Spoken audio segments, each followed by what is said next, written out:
I'll tell you that. Well, the young lady said she wanted to toast Merlin Olsen, and that's exactly what we're going to do. Bing Crosby's White Christmas has been part of the holidays just about as long as any of us can remember. And right now, he offers another song appropriate to the day. For 16 years, Merlin Olsen has been the L.A. Rams' resident All-Pro. About the only honor to elude him is a league championship, the prize his team seeks today. Well, the closest he ever came was in this same stadium right here in Bloomington 7 years ago when the Rams lost a heartbreaker to the Vikings in the final seconds. As a tribute to Merlin's character and off the field as well as on the field, here's Bing Crosby. That's what life is all about.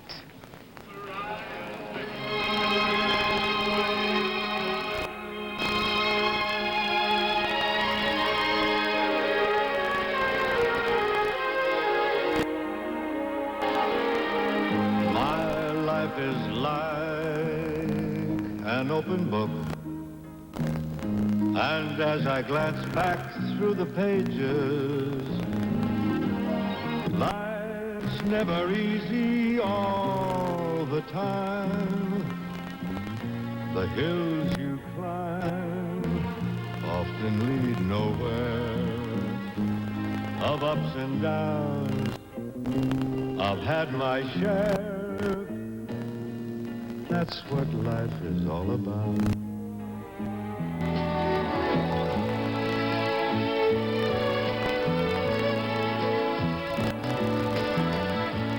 I've known success, some mild acclaim, and thinking of it gives me pleasure. And I've had some stress, the scars remain, when Lady Luck gave me short measure. When things went wrong, I'd fake a smile, but that's my style, 'cause I've been around. And having been around, I've found that's what life is all about.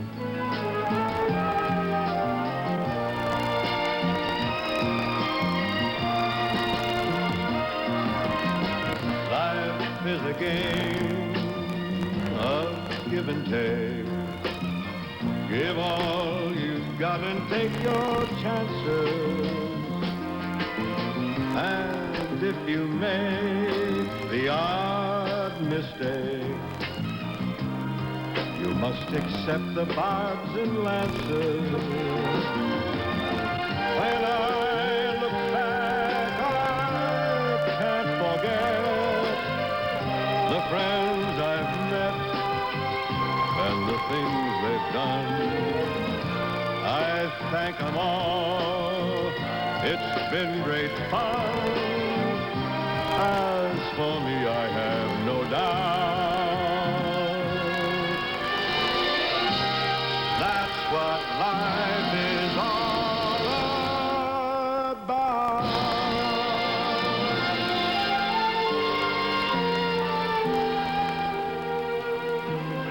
That's what life is all about.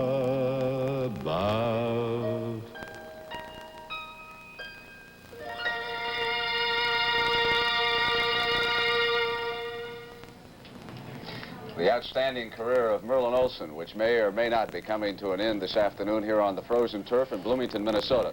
Irv and I have talked about Chuck Knox's decision to go for that field goal, but there was a play there where the Rams might have gone ahead, and that was the end around with Ron Jesse.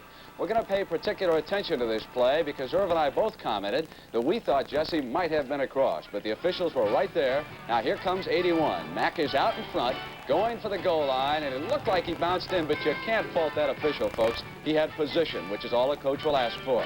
Hilgenberg with that great stand-up play, stopped Hayden, and now the play that turned the game around. How important the kicking game is in pro football. Nate Allen, formerly of San Francisco, with the block, and there goes Bobby Bryant, who way back in the preseason didn't even know if he'd be playing this year because of another broken arm, and it was 7-0 after the extra point. And the guy who's played every game for the Vikes since they're in interception. Jim Marshall almost had a touchdown as he bats down that third down pass. And Rusty Jackson, who's going to have nightmares after the last couple of weeks, has one blocked there by Blair. But again, the Rams defense came on and played extremely well, holding Tarkenton on 3 downs. Freddie Cox kicking a field goal of 25 yards, and that made it 10-all. I'll tell you, Irv, there's another factor to consider, and that is the performance of Jeff Seaman. There's no doubt that Minnesota needs him on defense. They were able to stop Cappelletti and McCutcheon right up the middle when he came in. He has been a factor. This game is not yet over, and the NFL Today will continue on CBS in just a moment.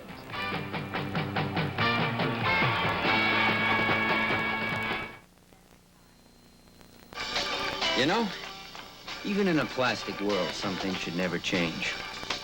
Like blue jeans. There's nothing plastic or phony about them. They're made of cotton. Look at the label.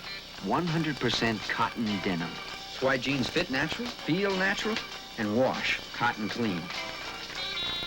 I tell you, you can't beat 100%. It's Big John here with the late night. If denim jeans aren't all cotton, they're not denim jeans at all. I'm not the only one who runs through airports. Thousands of us do it every day. Rushing for meetings, rushing, running. Well, Hertz knows what it's like. So Hertz has more cars all over the country. More good people who can put out that extra effort to get you away fast. And it's good to know it's Hertz policy to hold your Ford or other fine car, even if your plane's 2 hours late. With all this, wouldn't you rather rent from Hertz, the superstar and rent a car?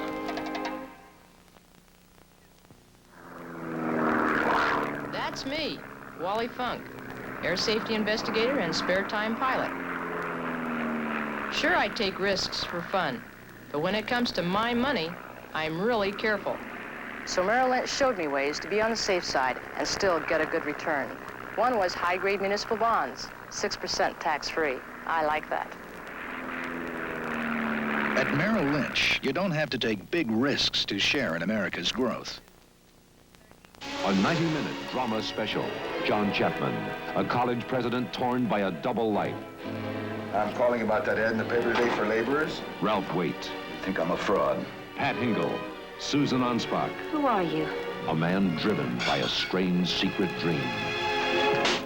I hope it hurts! I've paid my dues. The Secret Life of John Chapman. Monday, December 27th at 9:30, 8:30 Central. We're glad to be here, too, and that's a nice Minnesota welcome for Tom Brookshire, myself. This, of course, is Thomas. What do you think about the first half? Only one statistic that you bother with, turnovers. 0 for Minnesota and 4 for the Los Angeles Rams. And I'd like to add one thing about Merlin Olsen. Norm Van Brockman once said, Merlin Olsen is a man. And as the Dutchman can only say it, I think that pretty well takes care of it. That's a pretty good tribute from him. Watching both the Vikings and the Rams come back on the field, Tom, we had said earlier that perhaps by halftime the field would be hard. The way they're running now and the way it looks now, it still seems to be okay despite the 14-degree temperature. Before the game's over, it's going to be colder. I think there are 2 receivers that will be big factors. I think Ron Jesse will be as the last play of the half, and I also think Sammy White has been covered right now, and they haven't had the ball a lot, but I think the 2 big receivers are still capable of very large plays on this field. As time winds down, Bud Grant had said before the game, the Minnesota coach had said before the game, we would like to be able to control the Rams' running attack, so they have to pass. And as time goes down, they're going to have to throw it. So that's exactly what he's playing. And the scoreboard, of course, takes care of that now. It's going to be a catch-up situation. And you know the last time a first-year quarterback ever started a playoff game? 1950, and it was Otto Graham, and that's where Pat Hayden is today. You didn't give me a chance to answer. I knew it. There's the stats of the first half. Like we say, you can forget time of possession and all that, and the one that's not on there, the turnover chart, is 4 for Los Angeles, and Minnesota has a big 0, and that's a very positive 0. Look at that bottom figure, too. 19 minutes in possession for Los Angeles, 9 for Los Angeles, 9 plus a few seconds. And so Tom Dempsey, his only action so far, that's the turnovers that Tom Brookshire was talking about a minute ago. Tom Dempsey's only action so far was to have his field goal attempt blocked and turned into a Minnesota touchdown. Now he's going to kick off. Leonard Willis and Sammy White. Willis in the middle, and it's going to be Willis that handles it. At the goal line, he stepped on it, and out he steps. Leonard Willis. Outside the 30 to the 33. A good effort.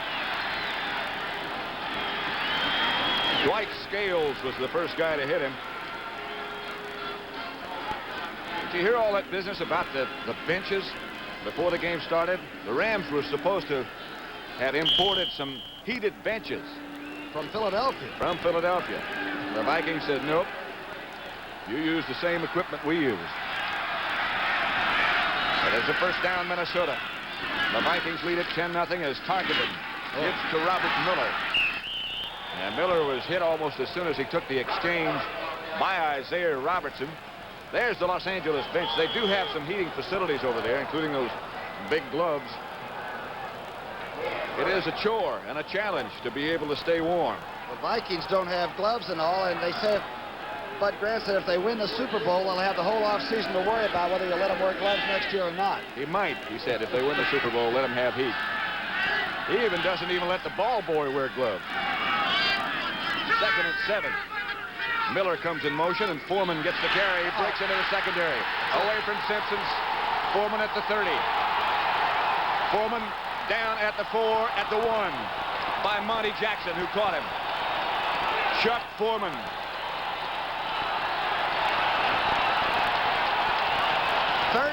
Touchdowns during the regular season, and this had to be one of his great bursts because he left people and only had one man really to juke and get there. Chuck Foreman's longest run of the year had been 46 yards. That one was 62. Watch the move he makes on the secondary man right here. Simpson, a great tackler, never had but a sweeping shot at him, and it's over right now. Rod Perry is the guy who came from the opposite side of the field and made the tackle. It's 1st and goal, Minnesota at the 2. Miller and Foreman, the running back. Miller goes straight ahead and does not score. The whole Ram defensive line. Rod Perry came out of left center field and made a tremendous tackle. A 62-yard run by Chuck Foreman. In the opening seconds of period number 3, almost put this game out of sight. But that's a good defense you're looking at. And the Vikings are not in yet. Chuck Foreman is now. And standing, went in standing and gave the ball to the official, like I do this every day.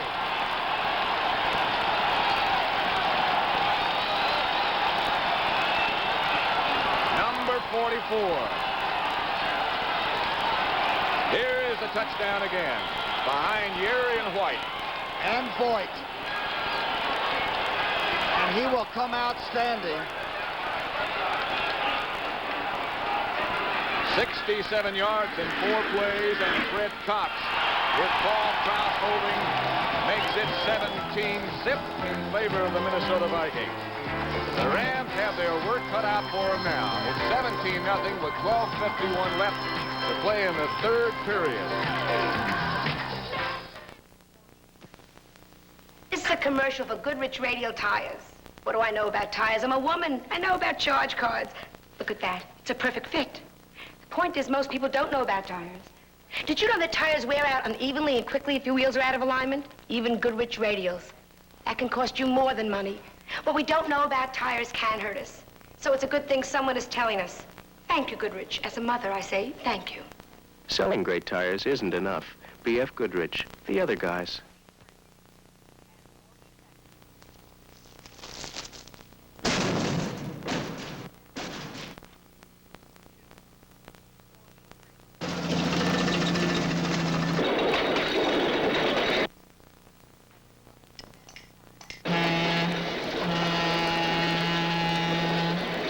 Burlington Northern helps bring the wheat field to your kitchen. And we do our part for less than a half a penny per 1 pound loaf.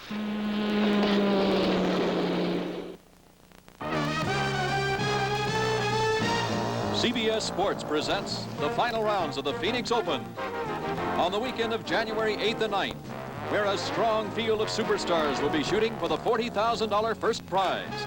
That's the Phoenix Open, January 8th and 9th. Fred Cox against the wind, kicking off. The Vikings lead 17-0. Levine at the 10. Out behind the wedge, looking for someplace to go and can't find it. Patrick, I'm wondering if James Harris, a stronger throwing quarterback, might not begin to loosen up and think about coming in. The Rams can no longer worry about offensive rushing yardage. They have to get some points. Here is the longest run. No, this is a touchdown. I beg your pardon. By Chuck Foreman behind Ed White. The 62-yard run by Chuck Foreman that set up that touchdown is the longest of his pro career. What a playoff player he is. At the right time, huh? First down Rams. They trailed 17-0. Pat Hayden is still the quarterback. And Hayden is going to throw. For Harold Jackson, he slid and couldn't hang on.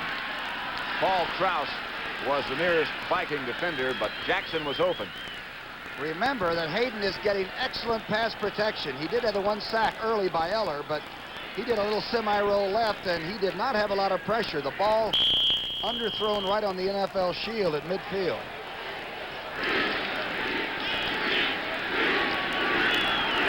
.12:35 left in the third period. 17-0 Minnesota over Los Angeles. Jesse Wright, Jackson left.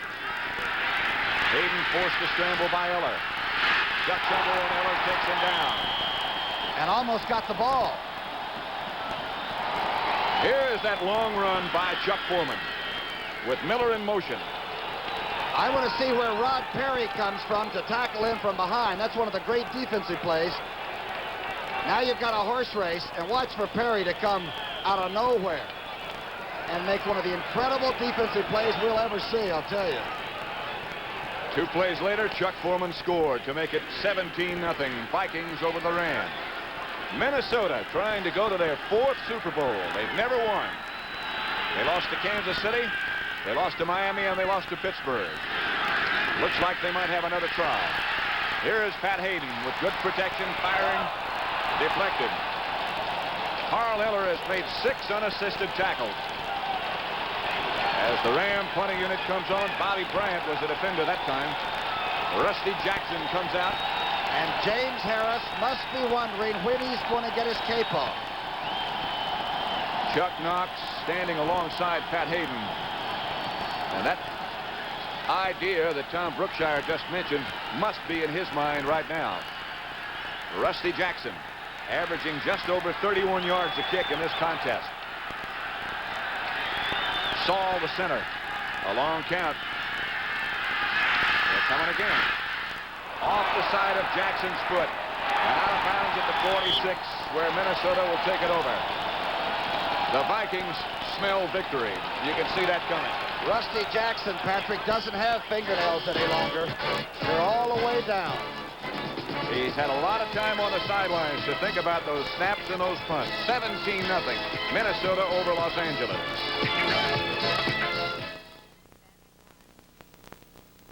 Could it be you in an LTD2?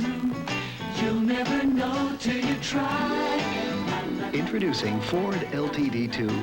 LTD2, a trimmer, sportier LTD at a trimmer price. Expect something different when you drive it.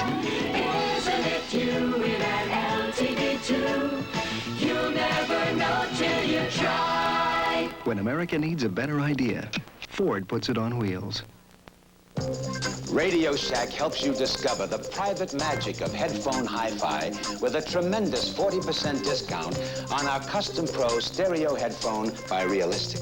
Only $14.95 at participating Radio Shack stores.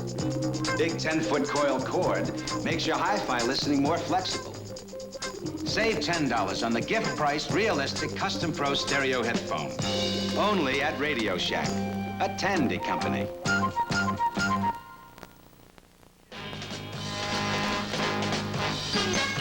On Saturday, January 8th, the all-new CBS Sports Spectacular premieres, featuring Nadia Comaneci of Romania, winner of 3 gold medals at the Olympics in Montreal, competing for the first time since then in the Chunichi Cup from Japan. That's Saturday, January 8th for the all-new CBS Sports Spectacular. Right in the middle of the picture with the wool hat on is James Harris, a backup Ram quarterback. He and Ron Jaworski. Both, of course, would like to have a shot, but it's been Pat Hayden all the day. Minnesota first down at the Ram 45. Tarkenton outside Miller. Miller struggles. Jack Reynolds made the tackle, but Miller on a fine individual effort. This is about the 25th catch. He's had one more today that I recall. Here's the rush being put on. Reynolds on the blitz. An unload job that takes care of blitzing situations. An easy, safe pass. And Miller was tough to get down. Look who else is over there in that pursuit. Number 74, of course, Merlin Olsen. Nevertheless, a 7-yard pickup on that pass from Tarkenton to Miller. So we'll make it 2nd and 3. Chuck Foreman again. Foreman struggles close to a first down. Dave Elmendorf came up and made the tackle. That was a beeline straight to the weak side of the formation and trying to get the first, and he came awful close. Here's Foreman behind Miller. I watched tapes of him getting 200 yards rushing against the Eagles one day. Darndest thing I've ever seen. You think you have him, and you're never quite sure. He got close enough so that the chains are out, or being brought out, to measure. First down, Minnesota. The Vikings have blocked 15 kicks of various kinds during the season. 2 of them today and 13 coming in.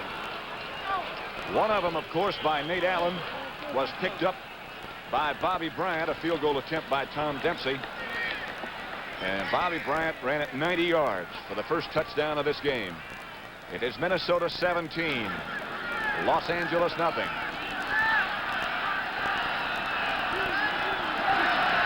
Rashad is split to the left. Sammy White, who hasn't caught a pass all day. Here's Miller on a misdirection play. Close to another Viking first down. Stopped by Dave Elmendorf. Merlin Olsen was back there as well. Miller comes in with a 4.3 rushing average. He doesn't get a lot of notoriety because of number 44, but 35 looks like a pretty solid guy. Yes, he does. 9 yards by number 35 on that last carry. 17-0. Minnesota over Los Angeles. 10 minutes and 10 seconds left to play third period. And you better get those receivers covered up. Gambling time for Francis. He doesn't do it. It is Foreman who breaks one, breaks another. It's a Minnesota first down at the 20. Bill Simpson, the safety man, had to stop Chuck Foreman.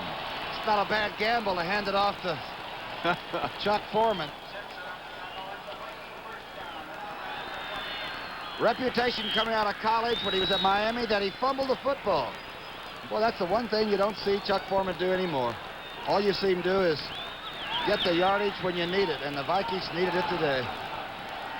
A 1st and 10 for Minnesota at the Ram 20. Been a happy day for Bud Grant, but you'd never know it by looking at him. Quite an athlete himself. Here's Miller. Breaks a couple of tackles. He hit Isaiah Robertson right at the line of scrimmage, but nevertheless got 5 yards before Jim Youngblood could bring him down. There is Robert Miller. And his partner in that backfield, Foreman, is now 104 yards on 10 carries. And Merlin slow getting up.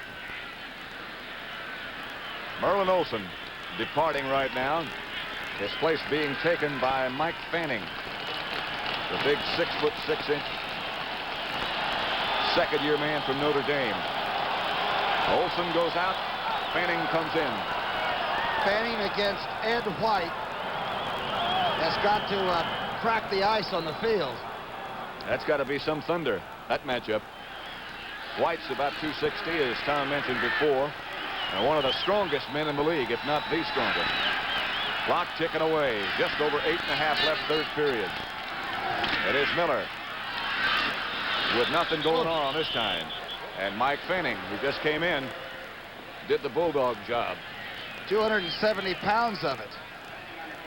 Merlin Olsen's replacement. Yes, the Rams are going to have an excellent replacement when Merlin decides not to. Watch number 79. Now he spins. He's 6'5". He's 6'5.5", and watch this move. A little extracurricular. Woo. Fought that pressure like a good tackle should. 8 minutes left, third period, as Tarkenton drops. Intercepted. In the end zone by Monty Jackson. Tarkenton threw it up in the direction of Rashad and White. Somebody broke a pattern. Somebody was supposed to run to the flag and ran the wrong pattern and ran through it early and an error. Monty Jackson with the interception gives the Rams possession. They trailed by 17.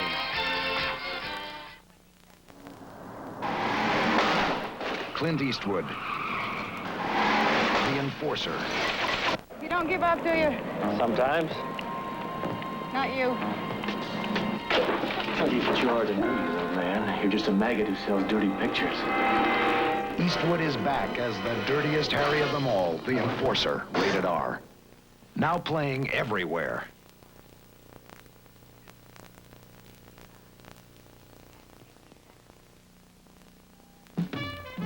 Service for your car. Sometimes you want it, sometimes you need it, but sometimes you don't. You'd rather just fill up and go. And that's why many Exxon dealers also provide self-service islands, so you can save time and money and still get Exxon quality. Exxon, with self-service for when you don't need help, and full service for when you do. Exxon products help make every mile count for you.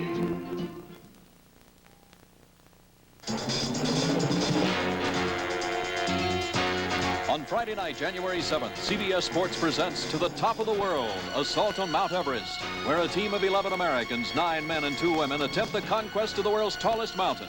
That's To the Top of the World, Assault on Mount Everest, Friday night, January 7th. I really look forward to that show, the conquest of Mount Everest, the assault on Mount Everest. From what I've seen, it is terrific. Here's Lawrence McCutcheon, broke one, outside the 25 to the 26. You know, you don't get out of the team function, but McCutcheon is watching a great player in Chuck Foreman today, and don't think that number 30 isn't thinking about, this is sort of a man-to-man job. I am a great running back, too. There is still that personal thing inside the team structure. They are just about the same size, as a matter of fact. And almost as effective as one another. Right. Los Angeles, 2nd and 6 is Pat Hayden. Will throw. And now he will run. He throws deep. Caught by Jackson. And Harold Jackson to the 40. Out of bounds at the 35. What a play by Pat Hayden. I guess you don't become a Rhodes Scholar for not having gray matter. A super rollout and then reversed it. Watch the block he picks up on Carl Eller now. He tries to sprint outside of it.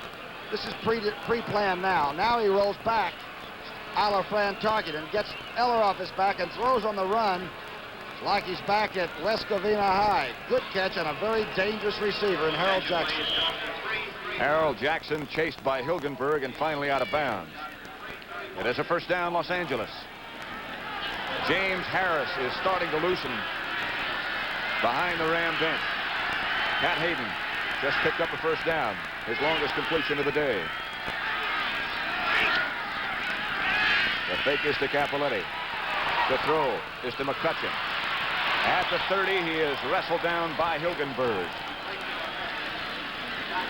I think Hayden wanted to go deeper to the deep receiver. At the last minute thought, I think I'll just place this in McCutcheon's hands. Watch McCutcheon. Swing fan. Look outside. Check back inside. Now hoping the linebacker has deserted him. And Hilgenberg has been watching him all the time. McCutcheon, one of the many Ram players who are wearing gloves. Hayden is not one of them. That's his book as far as throwing is concerned. 2nd and 6. Hayden gives to McCutcheon. McCutcheon barrels inside the 25 to the 24. Enough for a Ram first down, stopped by Jeff. 6 minutes and 18 seconds left to play in the third period. It's Minnesota 17, Los Angeles nothing. And remember that Harold Jackson, as fleet as he is, has a counterpart in Ron Jesse, number 81, who can jump over the goalpost to catch it. I don't really mean that, but he is close to being able to do that. Here's Ron Jesse coming to the right. Number 81, of course. Ram first down. Jesse starts in motion and now stops and shuffles. Hayden looking for someplace to go. Now gets out of the trap. Still looking. Still out of the trap. Being chased by Page. He's the closest one. Hayden throws. McCutcheon has it at the 10. Hayden did one heck of a job again. And nobody was downfield. His linemen stayed in there and battled them on the line of scrimmage and did not get caught going downfield. The offensive line cannot operate any better than they're operating for Hayden right now. That ball, the nose of the ball, just about on the 10-yard line as McCutcheon makes this reception and goes down. Those gloves must work. Looks like it. He's held on. That's what McCutcheon did. But the nose of the ball almost touching the 10. I am really not sure, but I think they can make a first down without scoring. It's that close to the 10. McCutcheon to the 5. Touchdown, McCutcheon. What a run. Lawrence McCutcheon ran over everybody. The last guy he shuffled into was Jeff Wright. But it was like a welcome mat. There is James Harris watching. Watch that touchdown. What a super guy, though. Harris is working with Pat Hayden. I've watched it. Inside action. Williams making the block. And McCutcheon doing a lot of this on his own. Lawrence, you have arrived in the second half. I think you'd be safe to say that he wanted to score. Tom Dempsey to try the extra point with Steve Priest holding. McCutcheon has 102 yards and 19 carries.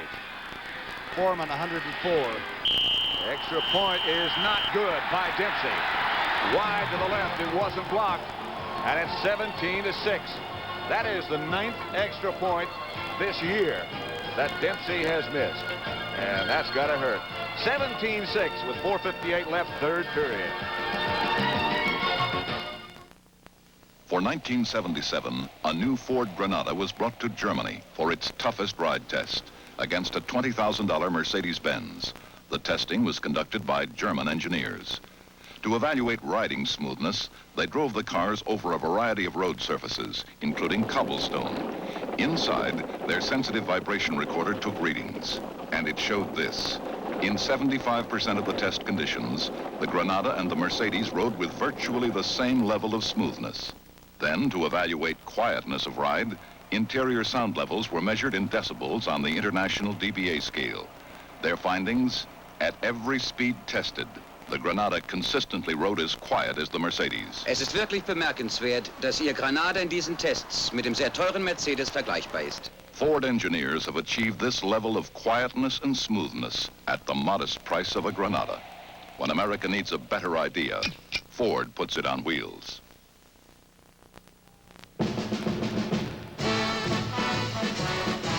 CBS Sports presents the Cotton Bowl on New Year's Day at 2 p.m. Eastern, with the undefeated Maryland Terrapins taking on the explosive Houston Cougars. That's the Cotton Bowl, New Year's Day at 2 p.m. Eastern. Tom Dempsey indicating that he's ready to kick. He just missed an extra point. A high kick in the direction of Leonard Willis. At the 12, he takes it. Ooh, wrapped up by Carl Eckern, and a flag goes down. Another one is down, all over the place. A large extra point that Tom Dempsey missed. You can start multiplying at home, and you'll understand how large it is. Here it is. Dead pull left. Just off the inside of the foot and wide left. Clipping is called against Mark Mullaney. Think about that now. 2 field goals, and you've got suddenly 12 points, and then a touchdown, and you've got 19 points. The chances of a tie game are very remote now. Merlin Olsen back in the Ram defense again. They trailed 17-6. Fran Tarkenton, of course, still the Viking quarterback. 4:48 left, third period. And he's not resting on any lead. Chuck Foreman made the reception. Did a couple of spin-arounds. Isaiah Robertson finally made the tackle. Foreman is awfully difficult to get down. I'm still trying to figure. As I said, my Chinese multiplying thing here is broken a little bit. It's frozen, but 2 touchdowns and you end up with 20 and 17. You could still get 20-20 perhaps. Could happen. Sammy White. Split to the left. Rashad to the right. Tarkenton slips. Foreman again. Foreman struggles and has a Minnesota first down. Isaiah Robertson, one of the close tacklers. And that's an indication, I think, right there, as Tarkenton tried to set up that the field might be getting just a little bit hard. And I wonder about Fran's arm today. I think you're right. He ran into Sutherland, the thrasher, during practice, and he was very quick to get that ball off and all, but on a couple of long throws, he looks like he's tentative to me for what Fran usually does with him. 17-6, Minnesota's lead. With 3.5 minutes left, third period. Tarkenton gives to Foreman. Jack Youngblood. Before he gets back to the line of scrimmage, Youngblood makes the tackle.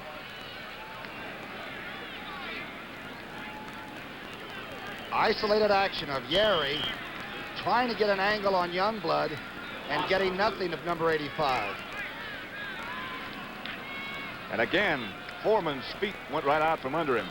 So that part of the field might be getting him just a little bit hard. Second down situation, 12 to go. 17-6, Minnesota. Tarkenton drops and throws. Almost picked off by Rod Perry. Intended for Sammy White. And Perry almost had a clutch interception for Los Angeles. Don't go away. Rams starting to come on a little bit now. And Perry had 8 interceptions, the young cornerback from Colorado. And Bud Grant, well, obviously he knows that when you get into a playoff situation, a mistake is magnified like 10 times. And if they made many of them, these two teams wouldn't be here, that's for sure. Jack Youngblood. Oh. Think he's hungry? Tarkenton drops. Brett Dreyer from behind. Fumble. And the Rams have it. Jack Youngblood to the 10. Los Angeles football. Tarkenton hit from behind by Dreyer, and Youngblood picked it up. And the Rams in good shape. Watch Fred Dreyer's rush. Watch the rush by Dreyer, and he stays with it. He goes inside now. He finally has to break. Now he goes outside. Watch the ball pop right up into Youngblood's hands, almost like he was handed the ball off. And he can run. Look at him protect the football. Youngblood out of bounds at the 8. Watch it from another angle. To the right of your screen. Boy, is that Dreyer quick. Run, Jack, run. And the turnarounds change. It is first and goal at the 8-yard line for Los Angeles. 2:41 left, third period. McCutcheon and Capoletti behind Hayden. McCutcheon. Inside the 5 to about the 4. Doug Sutherland made the tackle. The Rams go right back where they have been to get here, right up the pipe. Capoletti goes and seals off the outside, and McCutcheon straight line and stopped abruptly. It is second and goal at the 4 as the Rams huddle just outside the 10. Minnesota has their goal line defense in there. An extra lineman, Mark Mullaney, as well as the regular 4. Hayden is going to roll right. Nowhere to go. Lost a yard. Young Dick Vermeil, the Eagle coach, talks to the other coaches. He told me that inside the 5-yard line, the Vikings are the toughest team in football to score on. Pittsburgh and all of them. Inside the 5, the Vikings are all over you. Once before in this contest, Chuck Knox Los Angeles Rams were close and couldn't score. They had to settle to try a field goal by Dempsey. It was blocked. Bobby Bryant picked it up and went 90 yards for a Viking touchdown. Now it's 3rd and goal at the 5. Hayden. Outside Jackson. Touchdown. Pass interference has been called against Nate Allen. What a catch Harold Jackson makes. Hayden might have thrown that a little too sharply and not lobbed it enough, and Jackson makes an incredible catch. Incredible play. Pass interference was called against Nate Allen. Watch the touchdown. This is usually thrown with a little bit off the ball, and the young quarterback threw it a little early, and Jackson reaches back to catch it on his hip. Harold Jackson. The penalty was against Minnesota, and of course, the Rams refused it. So it's 17-12 now. Remember the other game, the overtime game. Minnesota led 10-0 at the end of 3 quarters. And the Rams roared right back in that one. Tom Dempsey. He missed his other extra point attempt. He's had a field goal block, so he's worried too. That one is right down the pipe.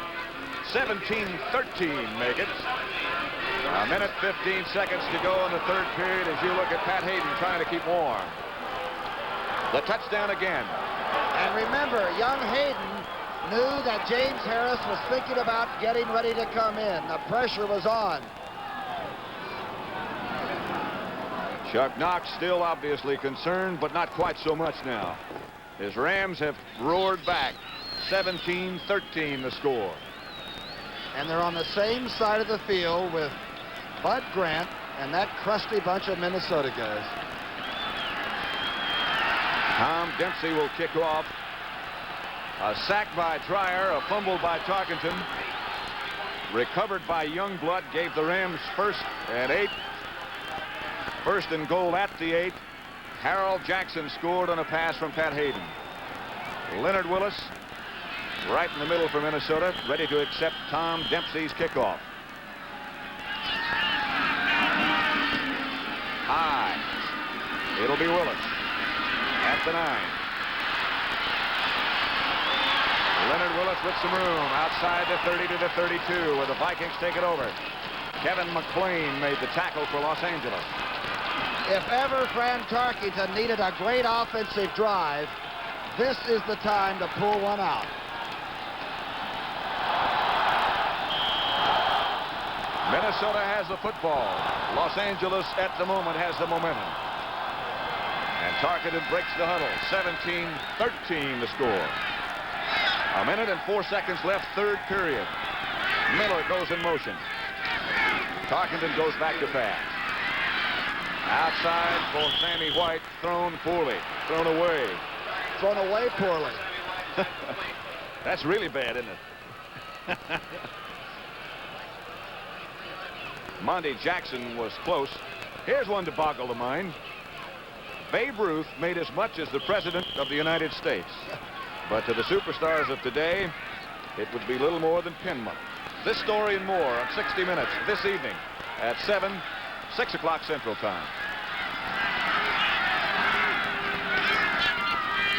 At the 32 on 2nd down. Tarkenton again throws. And again misses his receiver.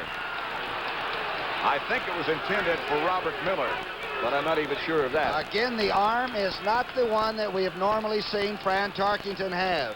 There's a big thing to think about. The poise of a Los Angeles Ram team not scattering and not perhaps going to the backup quarterback, whereas you and I might have, Pat. That's a scene in the Minnesota locker room with that Christmas tree there. I imagine there are 43 tickets to Pasadena with an open return on that. 17-13 the score. Youngblood fighting to get away. Almost gets away from Yuri. Tarkenton fires in again. The coverage was good. Tarkenton was hit by Larry Brooks just as he let it go. Youngblood thinks he was held, and I agree. He always does. Let's watch the rush, and they are after Francis Tarkenton. 85 and Yeri. Yeri is a rock and strong at about 265 to 270. Yes, Jack Youngblood, you were held. He almost pulled his helmet off. He got him twice. It's a tough game, isn't it? Neil Claybo back to punt. It's a great game, too. I'll say. 17-13 score. Claybo hangs one high. Good kick. Bertelsen after the signal from Cullen Bryant, and Bertelsen got away from one. Finally stopped by Wendland Hall. And McNeil was down there again, number 54, that made the original shot. There's just something about a guy on special teams. It takes a different kind of guy. Yeah, a little bit crazy. Yeah, I guess that's right. You got to really want to play football. Fred McNeil is such a person. Chuck Knox looking on. 36 seconds left in the third period. 17-13 the score.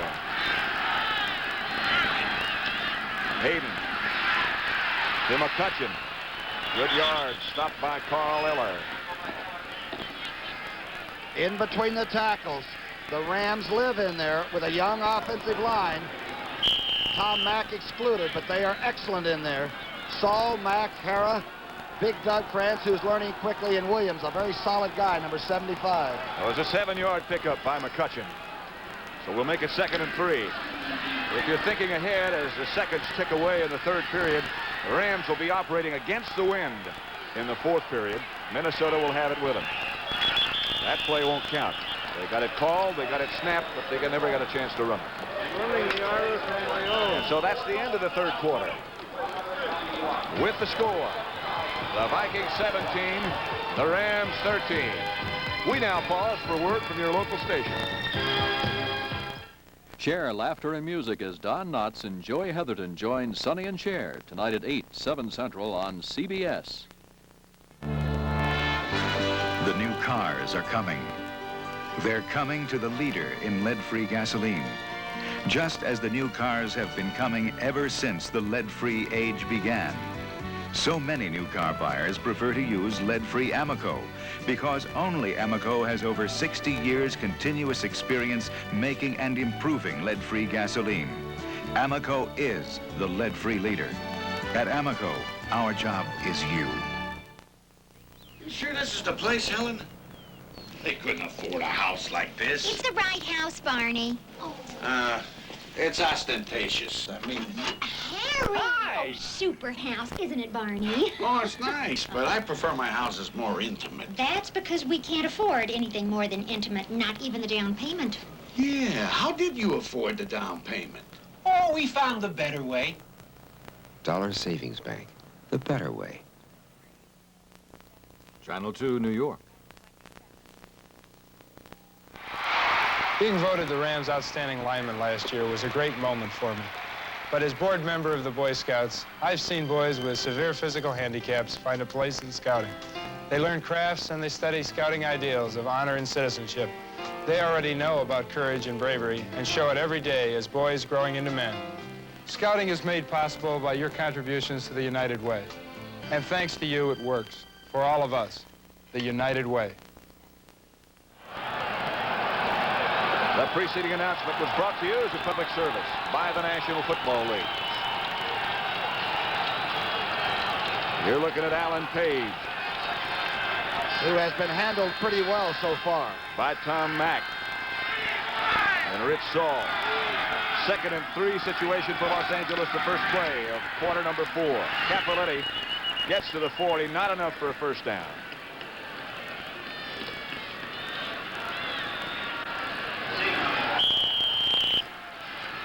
Minnesota 17, Los Angeles 13.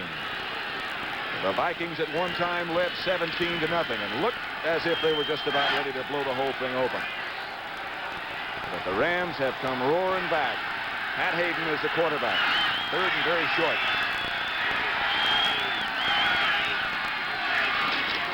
McCutcheon grabbed by Page. He got past the 40. Let's see where they mark it. It's awfully close to a first down. 1,188 no-shows here at Bloomington, and all we can say is we're glad you're watching. But if you didn't come to see this one live, you missed a little something special. Football should be seen natural sometimes, you know? It is a first down. Watch that last play by Alan Page. like a cat. Boy, does he move along the line of scrimmage, and still strong. McCutcheon fought for enough for a first down, and McCutcheon this time was blocking for Capoletti, and Capoletti was hit almost as soon as he got the ball by Doug Sutherland. And guess who? Alan Page. Allen looked like he was in the offensive backfield. He gets off the ball quicker than the offensive linemen do sometime, and they have the count. Ram bench. Jim Youngblood looking on. Jackson left and Jesse Wright on 2nd and 9. They almost got a throw.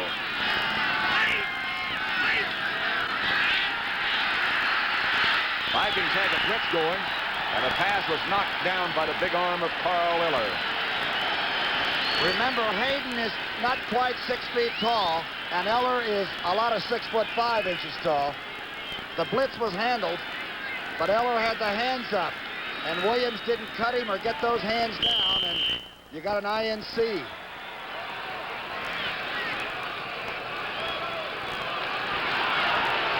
Look at him get off the ground. 3rd down coming up. Los Angeles football. They trail by 4. They chase him out of the pocket, and Hayden takes off running, doesn't get the first down. Wally Hilgenberg and Jeff Wright made sure. And the Rams will have to punt. And Hilgenberg really mashed the young quarterback. The fellow that came from Detroit to Pittsburgh and finally to Minnesota and found a home. And watch this tackle. Full out, and Hayden's going to get it right now. Hilgenberg with the arm. Wright with the clutch. Rusty Jackson with his hands in his pockets. Leonard Willis standing for the Vikings back at the 20.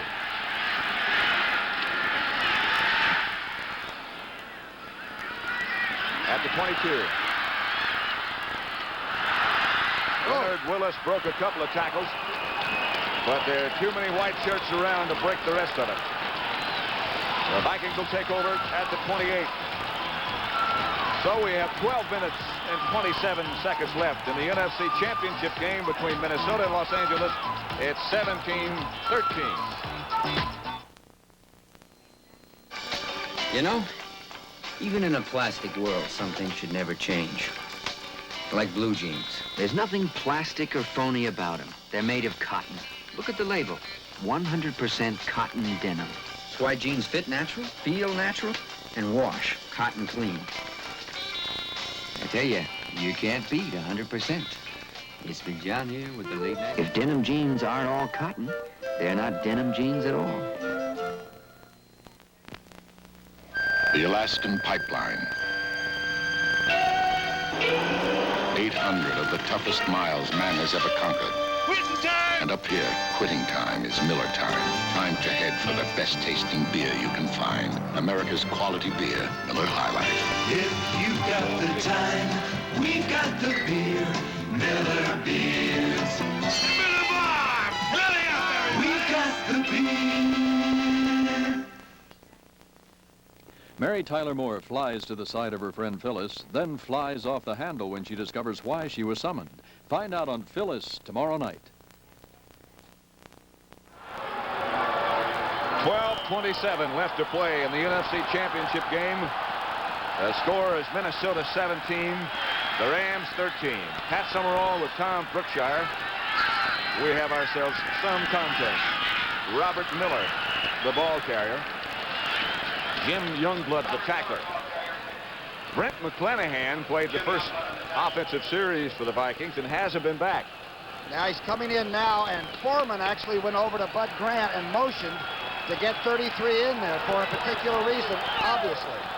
The Los Angeles bench trying to stay warm. Tarkenton brings him out on 2nd and 7. And dropped. Going for the bundle. Didn't get it. Intended for Rashad. Monty Jackson back with him. Monty Jackson cut Rashad off at the pass and made the big guy, the taller man of the two, run through him and got away with it. Says, all right, if you're going to get the ball, you got to go through my jersey to get it. But he was looking up. Bill Simpson was the other Ram who came over to make sure to help out. Sammy White listening to Fran Tarkenton right now in the Minnesota offensive huddle. 17-13 now. 11 minutes and 52 seconds left to play. Got to move the football, and he knows it. Watch number 44.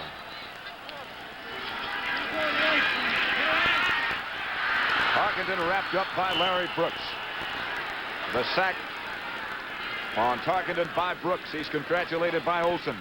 He's had a heck of a year. Oh, what a player. And Bud Grant knows that late in the game, the Rams, particularly some of the older veterans, come like mad.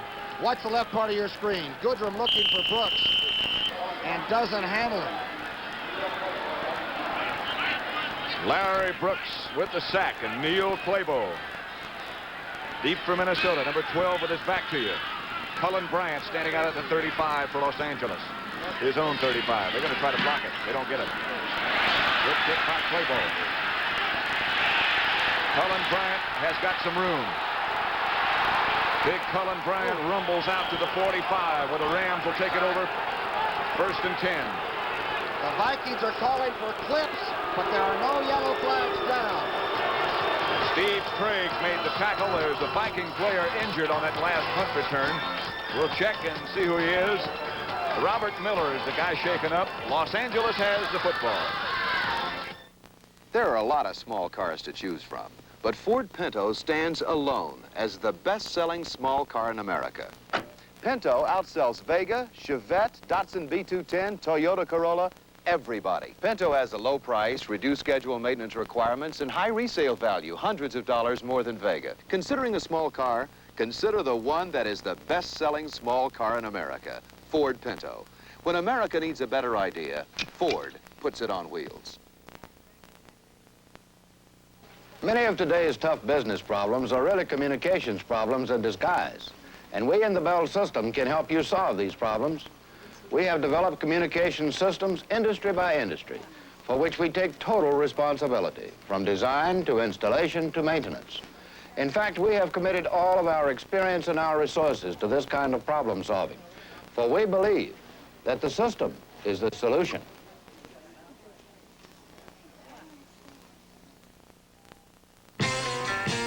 On Sunday, January 2nd at 1 p.m. Eastern, CBS Sports will present NBA action with Julius Erving leading the Philadelphia 76ers against his former team, the New York Nets. That's next Sunday at 1 p.m. Eastern.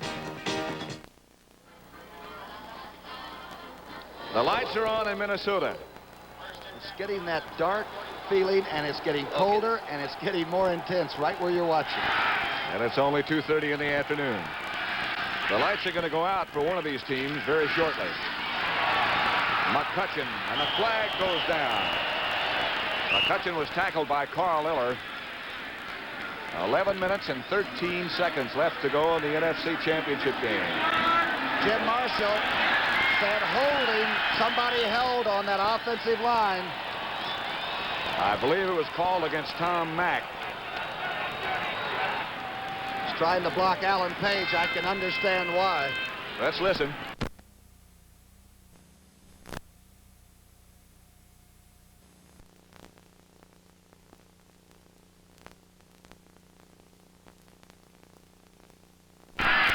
Going for the bundle. Didn't get it. Intended for Rashad. Monty Jackson back with him. Monty Jackson cut Rashad off at the pass and made the big guy, the taller man of the two, run through him and got away with it. Says, all right, if you're going to get the ball, you got to go through my jersey to get it. But he was looking up. Bill Simpson was the other Ram who came over to make sure to help out. Sammy White listening to Fran Tarkenton right now in the Minnesota offensive huddle. 17-13 now. 11 minutes and 52 seconds left to play. Got to move the football, and he knows it. Watch number 44.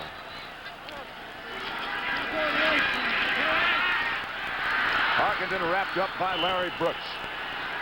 The sack on Tarkenton by Brooks. He's congratulated by Olsen. He's had a heck of a year. Oh, what a player. And Bud Grant knows that late in the game, the Rams, particularly some of the older veterans, come like mad. Watch the left part of your screen. Goodrum looking for Brooks and doesn't handle him. Larry Brooks with the sack, and Neil Claybo. Deep for Minnesota, number 12 with his back to you. Cullen Bryant standing out at the 35 for Los Angeles. His own 35. They're going to try to block it. They don't get it. Good kick by Claybo. Cullen Bryant has got some room. Big Cullen Bryant rumbles out to the 45 where the Rams will take it over. 1st and 10. The Vikings are calling for clips, but there are no yellow flags down. Steve Craig made the tackle. There's a Viking player injured on that last punt return. We'll check and see who he is. Robert Miller is the guy shaken up. Los Angeles has the football. There are a lot of small cars to choose from, but Ford Pinto stands alone as the best-selling small car in America.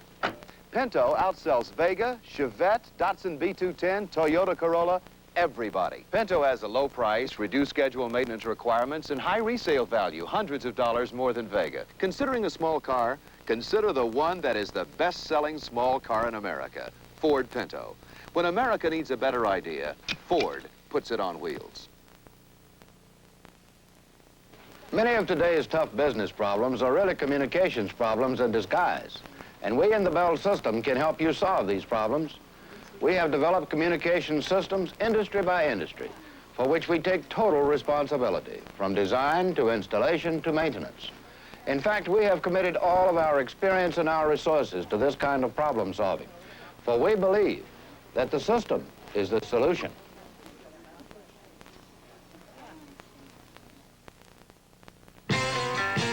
On Sunday, January 2nd at 1 p.m. Eastern, CBS Sports will present NBA action with Julius Erving leading the Philadelphia 76ers against his former team, the New York Nets. That's next Sunday at 1 p.m. Eastern. The lights are on in Minnesota. It's getting that dark feeling, and it's getting colder, and it's getting more intense right where you're watching. And it's only 2:30 in the afternoon. The lights are going to go out for one of these teams very shortly. McCutcheon, and the flag goes down. McCutcheon was tackled by Carl Eller. 11 minutes and 13 seconds left to go in the NFC Championship game. Jim Marshall said holding. Somebody held on that offensive line. I believe it was called against Tom Mack. He's trying to block Alan Page. I can understand why. Let's listen. Holding. Number 65, offense, first down. Here it is. Mack, and you're behind the offensive guard, trying to take Page out by his shirt. That, ladies and gentlemen, is holding. Right before your eyes. A clinic. 17-13. First down still for Los Angeles. Hayden. Ron Jesse held on. A remarkable catch by Jesse. He was popped by Bobby Bryant just after he caught it. There is courage. Ron Jesse plays extremely well against Minnesota. When he was with Detroit, it was the same way. A great athlete from Kansas who's like a 25-foot long jumper, a 6'6" high jumper, and he got struck hard by Bobby Bryant. And held on. Second down and 2. An 18-yard pickup. Hayden gives to McCutcheon, and McCutcheon is wrapped up. He got away from Eller. Didn't quite get enough for a first down. Got maybe a half-yard short. Okay, do you want to have our first crucial play? The game was loaded with them, right? But Hayden's got one now. If they ever had a third down conversion ratio of 100%, they better pull it off right. The Tumbers better be there this time. A big third down. Less than 1. Clock shows now less than 10 minutes left to play. 17-13 Minnesota. It's McCutcheon on the sweep. He has the first down. Oh. A second effort by McCutcheon after he's hit by Seaman. And stopped finally by Jeff Wright. I don't know how he made it. I don't either. I know one thing. He stayed lateral. He stayed horizontal and just made it on whatever kind of momentum a great running back has. Dick Jorgensen calling for the officials to bring him across the field, and let's measure. Chuck Knox watching closely in the background. Is it touching the line? It's awfully close. It's a first down for Los Angeles. Rams first down. You want to watch it? All right. Watch number 50 and 30. And take it away.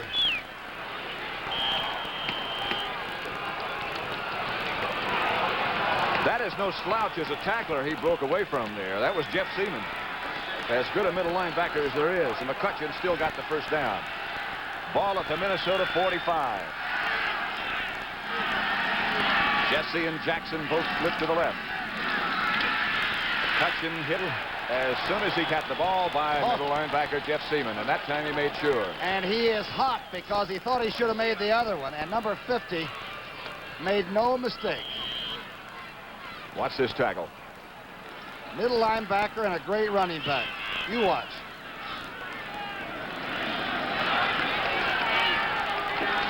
Rams break it on 2nd and 9. McCutcheon got only a yard on first down. Clock running now with 8:55 left to play.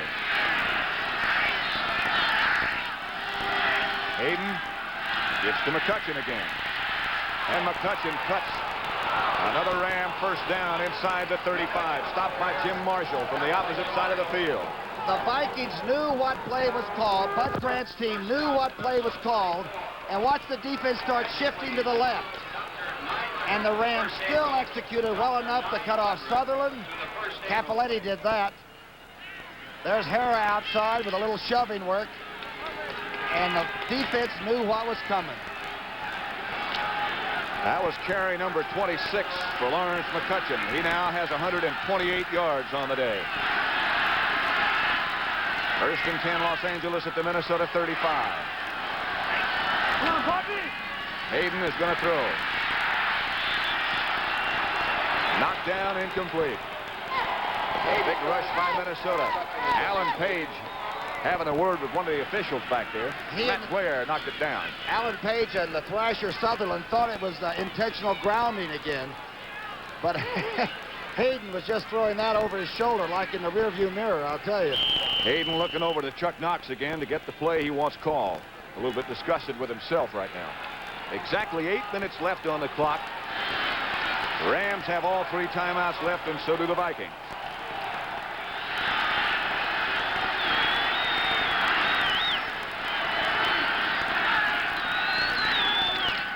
Second down. Capoletti, nothing doing. Okay, big play, America. You want a real big third down play? I would say this one is going to be the one play that perhaps Chuck Knox and company put in for this particular game. Rusty Jackson trying to keep hands and kicking leg warm. As Chuck Knox is going to have to decide whether he wants Tom Dempsey or whether he wants Rusty Jackson. What he wants most of all, of course, is a first down. 3rd and 9. Blitz. Look out. Wally Hilgenberg, and Hayden never saw him coming. It'll have to be Rusty Jackson now. It was Hilgenberg 2 years ago that made the interception in the end zone that sent the Rams back disappointed. That is not Wally Hilgenberg. Here it is. What's to the right of your screen?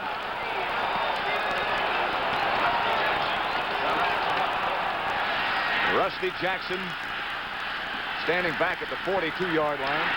This time they don't try to block it, and Jackson goes for the sideline. Leonard Willis on the far side of the field. Stopped at the 20.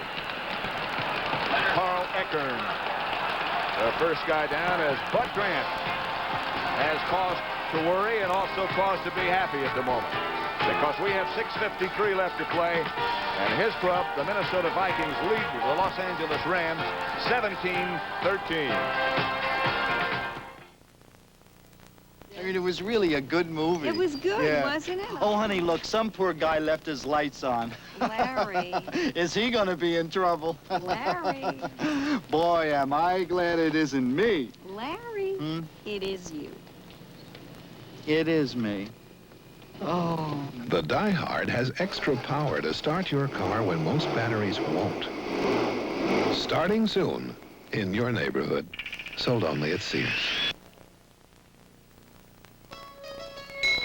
Ring in the holidays. Ring out the year.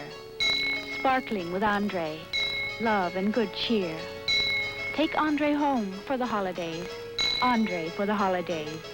What's a celebration without Andre Champagne to lend sparkle and elegance? And Andre Cold Duck to keep things bubbling along. Greet the season and your friends with the best. Andre.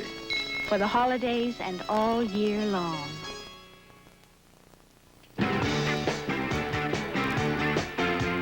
Beginning Sunday, January 16th, Challenge of the Sexes returns with all sorts of new and exciting challenges. This is only a smattering of the action you'll be seeing on Challenge of the Sexes, beginning Sunday, January 16th. The entire crowd, a standing ovation, standing encouragement, whatever you'd like to call it. They're all Minnesota fans, perhaps a few exceptions. The Minnesota offensive unit gives the ball to Chuck Foreman. And Foreman rolls for about 8 or 9 on his own, stopped by Simpson. And that brings him back up again. Chuck Foreman, you're looking right through the goalpost from the end zone. A good block by Miller on the outside. He's hard to tackle. I'll say he is. At the bottom of your picture,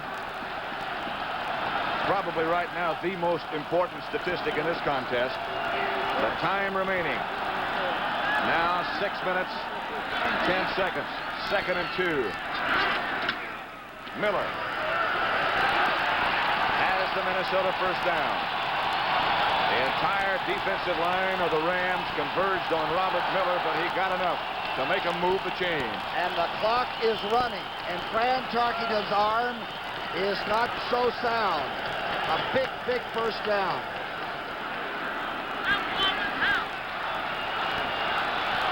Fran Tarkenton.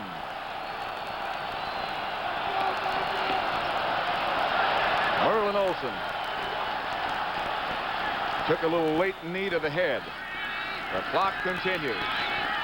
First down, Minnesota. Robert Miller gets the call, and Olsen leads the Ram charge along with Larry Brooks and the rest of them. I suddenly just thought of the Cowboys and Indians watching this, the Redskins, Washington, and the Dallas Cowboys. And these are the two teams that put them at home today. They both had good years, too. Chuck Knox watching the clock now go under 5 minutes. 17-13 Minnesota. Just exactly the kind of finish that we expected. Tarkenton gives to Foreman. Foreman can find nothing this time. Jack Reynolds and Isaiah Robertson. The linebackers converge on number 44. It's incredible how evenly matched these two teams are. The Rams have been here, been coming to Minnesota for a long time. They've only won once. A long time ago. 1968. Bob Grimm just replaced Robert Miller. So they have an extra wide receiver. And Fran must throw maybe the short pattern. Grimm set up in the backfield, and I comes out. Intended for him. Monty Jackson was the guy who was close, but the Vikings are going to have to punt. It'll be Neil Claybo. And now the pressure comes on him. Yes, let's watch Neil Claybo this time. The Rams got fairly close trying to block the last one, but he's had great hang time. He has been very cool, and he is now under pressure. The guy snapping is also under pressure, and that is Doug Dumler in this case. Cullen Bryant alone and deep for the Rams at the 22. 17-13 the score. The Rams will get the football with about 4 minutes left to play. He didn't get it. Claybo hangs it. Cullen fields it. Cullen Bryant broke away from a couple. Slipped down on that frozen part of the field. 37-yard line is where the Rams take over. Watch the rush. Here's what Claybo must have felt on the ground. Simpson.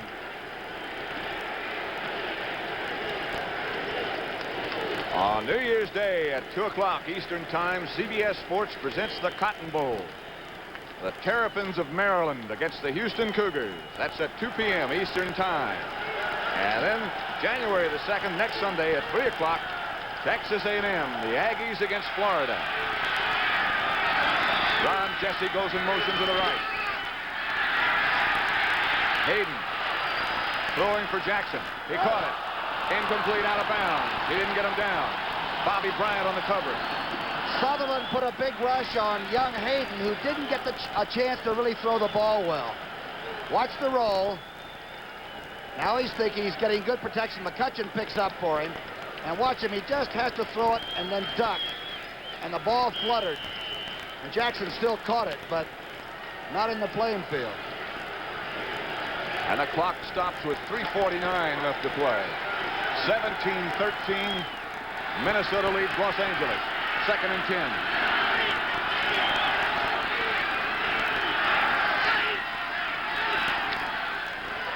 The give is to Capoletti. And Capoletti struggles for a first down, Los Angeles. Carrying Paul Krause with him. And Wally Hilgenberg, too. Watch the blocking. Here's Capoletti.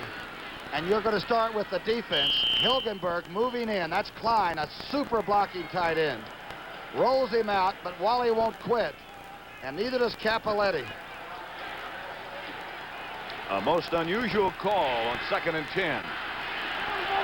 Nevertheless, very successful.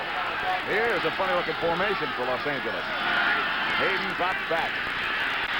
And Hayden fires outside. Knocked down. Nate Wright.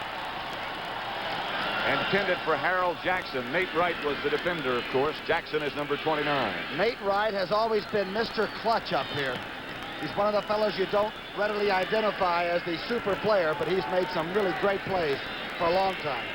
3 minutes and 4 seconds left to play in the NFC Championship.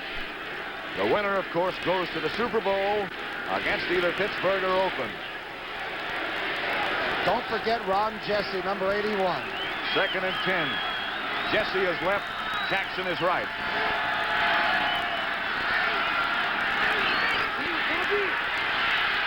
Protection is adequate. Capoletti has the reception. John Capoletti nudged out of bounds inside the 40 at about the 39. Jeff Wright knocked him out, but it's another Los Angeles first down. This is a trailer now to the right part of your screen. They'll run Jesse down on a deep sideline and put Capoletti right in his wake. It did open up because they were worried about Jesse like we were. Bobby Bryant was back with Jesse. Less than 3. 2:57 to be exact. 17-13 the score. Super football game. And a cold afternoon in Minnesota. The blitz is on. This time they pick it up. It's intended for Jackson. Almost intercepted by Nate Wright. Almost picked off. And the fans think that Harold Jackson interfered with the defender. He might have. His job is to catch it or keep the other guy from catching it. The ball is not overthrown at all. Super position by the defender, and a heck of a job by Harold Jackson. That was well done. The ball popped out before they ever hit the ground. Jackson just making his way back to the huddle. 2:49 left to play. He's so tough, he's still a bachelor in Southern California. Harold Jackson to me. Yes.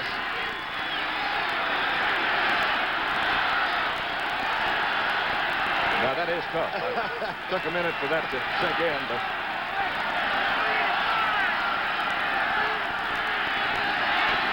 on 2nd down. Again the blitz. Bobby Bryant. The defender, the pass intended for Ron Jesse. Good play by Bryant, who used the sidelines the ball was underthrown and a little bit behind Ron Jesse. Watch where he has to go back and up. And Bryant was there then.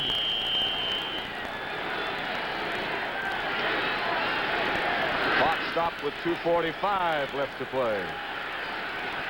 And they're not thinking about a field goal by Tom Dempsey, the record holder, or anything. They need more than 4. Of immediate concern, of course, is the first down. Right now, it's 3rd and 10.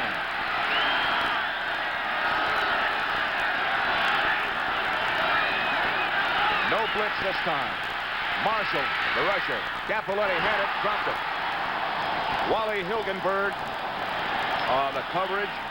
Jim Marshall put the heat on Pat Hayden. I don't know how Hayden threw it at all. Here's Cappelletti checking out across the center of the watching fan, right back inside, away from the linebacker. And Hayden right now is all wrapped up in the arms of Jim Marshall. From another angle, here's that same play. Watch number 70 come from the right. And Hayden threw dart with it. I believe the Rams took this timeout. Pat Hayden has gone over to the sideline to talk to Kenny Meyer, the assistant coach closest to you. And Chuck Knox behind him. 2:40 on the scoreboard clock. 4th and 10.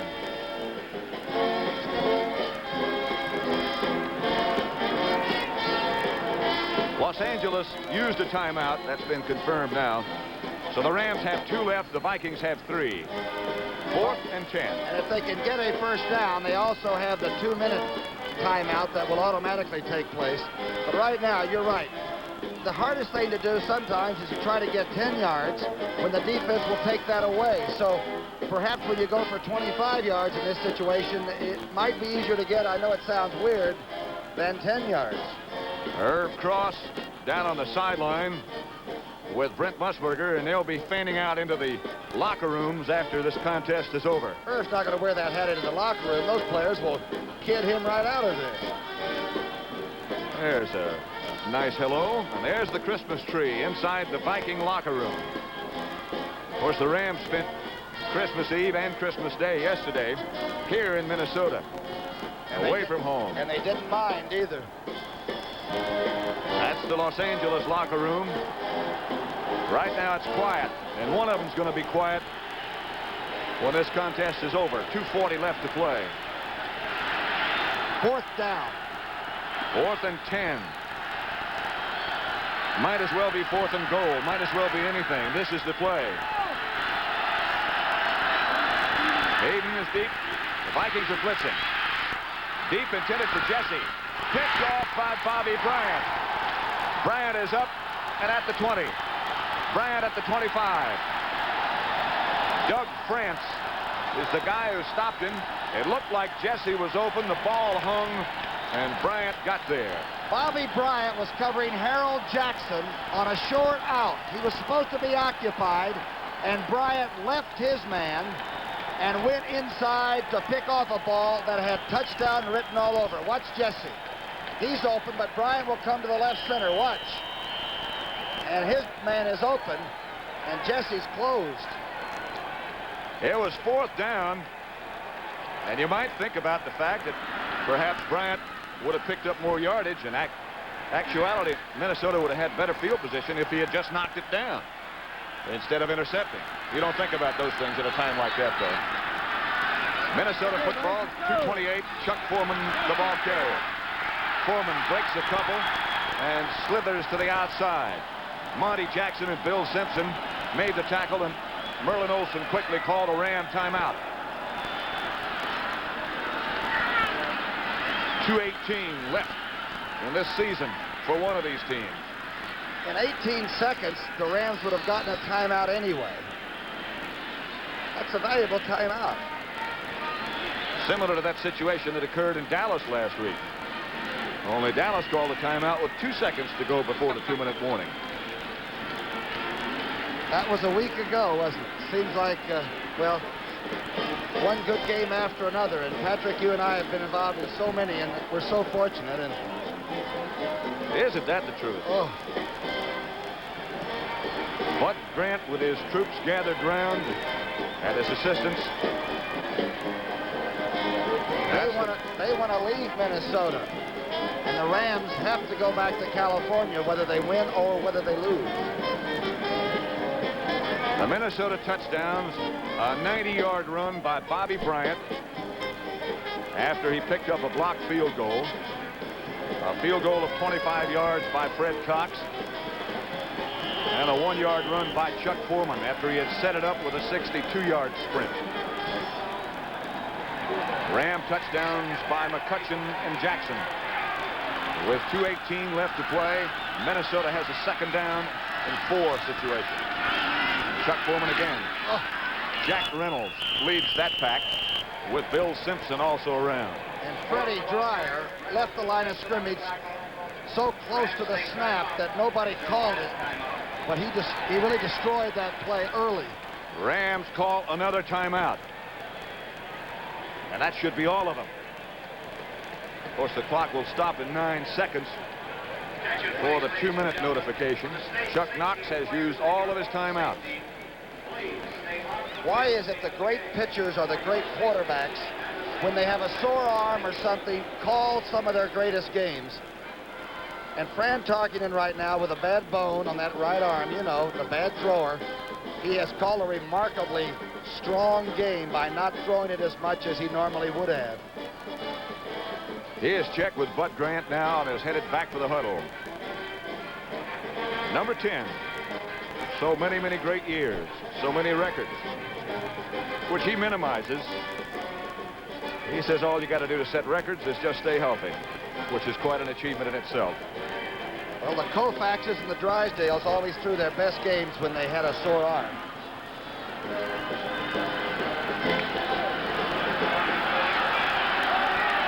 Big Don Drysdale is here, by the way. Sure is. Doing the Ram games on radio back to Los Angeles. 3rd and 4. And Tarkenton is going to throw. Or maybe. Chuck Foreman. Foreman breaks one, breaks a couple. Foreman. Down the sidelines is Chuck Foreman. What an athlete this guy is. 1st down, Minnesota at the Ram 10. Monty Jackson finally got him out of bounds. Foreman is still down. He can take the rest of a week off. As long as he wants. The catch was not easy. The ball was thrown high. He stretched it. He caught it. Looks like he might have injured his back, or he might just be out of breath. But Chuck Foreman has put on some show today. 1:57 left to play. In 1931, times were really hard in America. That's the year Allstate started in business. And when you go into business in times like those, you better have something to offer. Allstate did. Good insurance that's worth the money. Through the years, America changed. Highways became more crowded, more dangerous. So Allstate encouraged the good driver with special rates and discounts. Times grew more hurried and hectic. So we pioneered convenient drive-in claim centers. Lifestyles changed.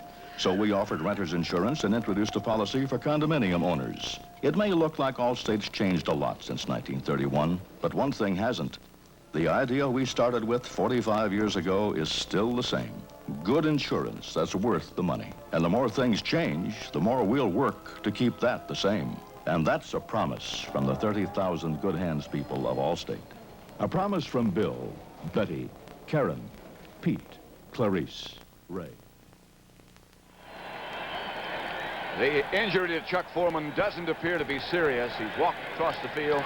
That's the scene in that Sports Deli, the bar in Los Angeles, where they're still rooting for the Rams. Where's Paul Horning? I'm looking for Paul. I saw him in the background over there. You can write MVP on number 44's back. Sure can. The Vikings have a 1st down at the Ram 12. The running backs now, Miller and number 48, Sammy Johnson. Merlin Olsen on that last tackle. Here's that last play. Again, the pass completion from Tarkenton to Foreman. Watch Fran. He just barely gets it there. Watch the high throw. Full gallop sideways. Down the sidelines. And now a little bit of an injury. Boy, that's frozen solid out there where he hit. That ground is really hard where he hit. Tarkenton breaks him out. Johnson and Miller, the running backs. They lost the yard on that last play. It is Sammy Johnson trying to protect the football. The Rams, keep in mind, have used all of their timeouts. Merlin Olsen, Jack Youngblood, and Larry Brooks, the tackler. The one thing a great professional will not do in the huddle now, and I'm talking about Mick Tangelhoff, is hold on to the ball, don't fumble it. You don't mention it, but it's in everybody's mind on the other side of the line of scrimmage. As the clock continues to run, the crowd starts to come to its feet. They can see trip number 4 to the Super Bowl for their Vikings. 40 seconds left to play. Sammy Johnson. Johnson to the 5. Johnson. Touchdown, Minnesota.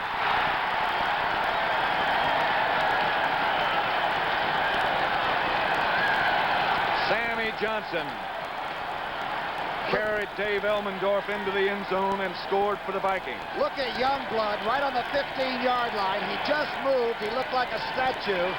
He just stood there with his hands on his hips.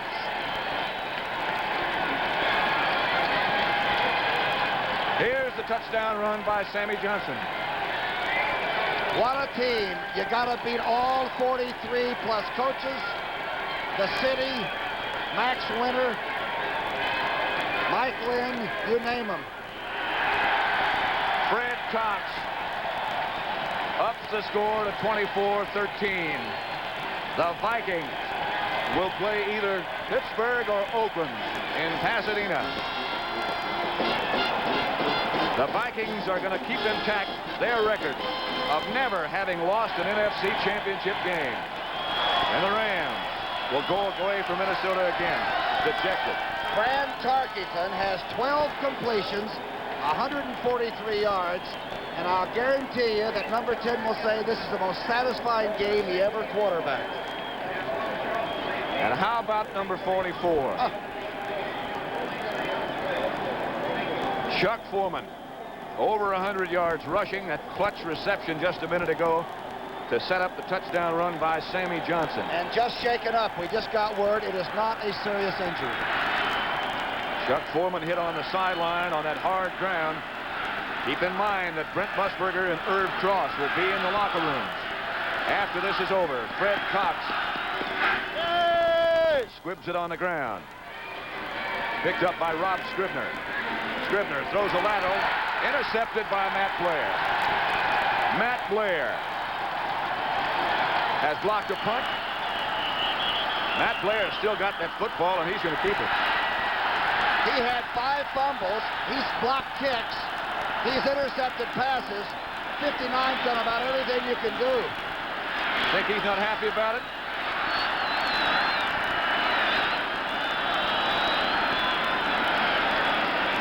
$18 seconds left to play.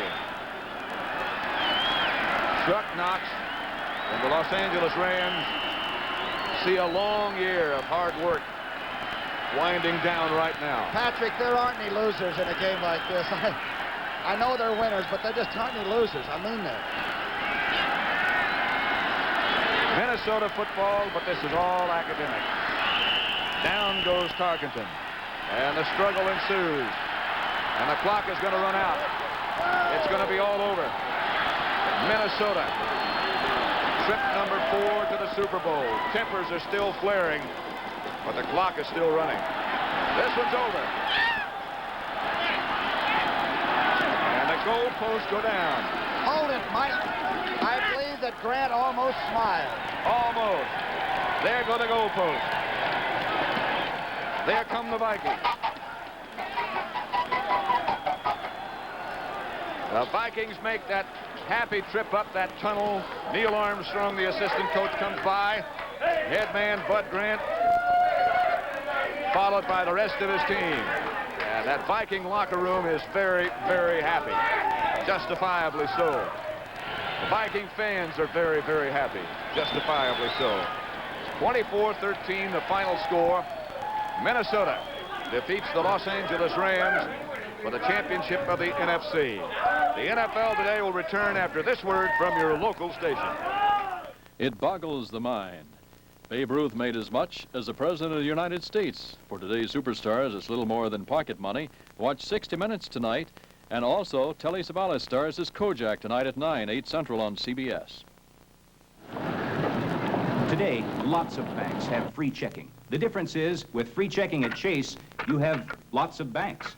With $500 in savings at any Chase branch, you'll earn high interest. You'll get free checking. You can have one-statement banking, numerical check listing, cash reserve checking, and you have the advantage of over 250 branches statewide where you can cash your checks. Give yourself the Chase advantage. After all, what good is free checking if you can't find a place to cash your checks? It's Gimbel's Merry After Christmas Sale. There's a store full of savings like these for men. Thousands of Famous Maker dress shirts, just $8.99. Save $3 to $7.50 plus special purchases. Thousands of name label slacks at 30 to 50% savings, just $10.99 and $14.99. Save $5 to $23.50. A fantastic group of outerwear at 25% savings, just $23.99 to $74.99. There's more at Gimbel's After Christmas store-wide sale. Channel 2, New York.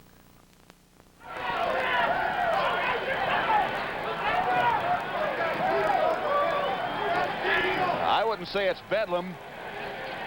I would say it's happiness. And happiness really in the Minnesota locker room. Not so happy in the Ram locker room. You can't put out as much as they have put out all year and not be down. Those people aren't down, but the goalpost almost are. Viking fans who have survived this cold day have been rewarded with a victory and another trip to the Super Bowl. Number 4 for them. Started back in July. Do not forget that. And Bud Grant does not have easy training sessions. Whether you're old or whether you're new, you work and you pay the price tremendously. Those goalposts are pretty hard to get down, aren't they? They tried to tear them down last week after the victory over Washington. The security people stopped them. This year they said, what the heck? This Sunday. Let's go now to Brent Musburger. 70 years old today, man. Okay, We'll stay say right happy there. birthday. All right, we are down in the victorious Minnesota Vikings locker room. Wally Hilgenberg, big day for you. Super day for us. You know, we're going and we're happy and we're just thrilled. I got to say one thing. Today, my father's 70 years old. Curly Hilgenberg, Wilton Junction, Iowa. Happy birthday, Dad. All right, now Okay. listen, Wally, when you stood Hayden up on the play when he was coming into the end zone in the first half, a big turnaround, that play for you. What were you trying to do on it? My thinking was 2 plays. Either they're going to dive the halfback over or they're going to quarterback sneak Hayden over. I got up and tried to get in where I could get both of them and got a lucky hit on him. All right, now late in the game, Hayden's driving him again. It looks like they might pull it out. You come on the blitz and you lower it. We had a good call. 40 blitz. I'm coming from the outside. Nobody blocked me. An easy hit. And he never saw you coming at all. I wanted the ball to pop loose so it'd lock it up, but it didn't. But, you know, good hit. Now, listen, you're one of the veterans on this team. How does this squad compare with the other teams that have gone to the Super Bowls? You know, we're mellow. We got a great blend. We got old guys that got the stability. We got the young guys that got the enthusiasm. I feel like a young kid today because they turned me on, and I'm happy. All right, Wally, thank you very much. Let's now get the quarterback up here, Fran Tarkenton. Fran, congratulations. Thank You're you, going Brent. back again. Yeah, we're going back, Brent, and I want the whole world to know this time we're going to win it. I got to ask you, because there was so much speculation during the game by Brookie, who thought you were a little tentative from time to time. Did the arm bother you at all, Fran, particularly early in the game? No, my arm didn't bother me at all. My knee has been bothering me all week. I just, it's not as strong as I'd like it to be, but it got through this game, and I'm sure by the Super Bowl it'll be very well. Now, we should clarify something about that knee. Is that an old injury, something that occurred in the Washington game, or when exactly did you get it? Same knee I got in the Washington game, and I went down the end of the second quarter, and I didn't work much this week. We're trying to keep off of it and keep the swelling down, but it should be all right for the Super Bowl. 2 great big plays with Chuck Foreman that you teamed up. Maybe you could run down the 2 early in the third quarter and late in the game. Well, late in the game, we had a rollout pass. We're trying to protect the ball, and Chuck came across the middle. He's actually the 4th receiver, if you will, on that type of thing, and he made the play and really got us out of trouble. I think we should say something about the Rams defense, the way they played. They gave you nothing but trouble, too. The Ram defense is as good a defense as we've ever played, and they always have been that. They were a great defense today, and their special teams got them in trouble, and finally, our offensive line did a great job against them, but they're tough. All right, Fran, the NFL Today will continue on CBS with Bud Grant, the coach of the Minnesota Vikings, in just a moment.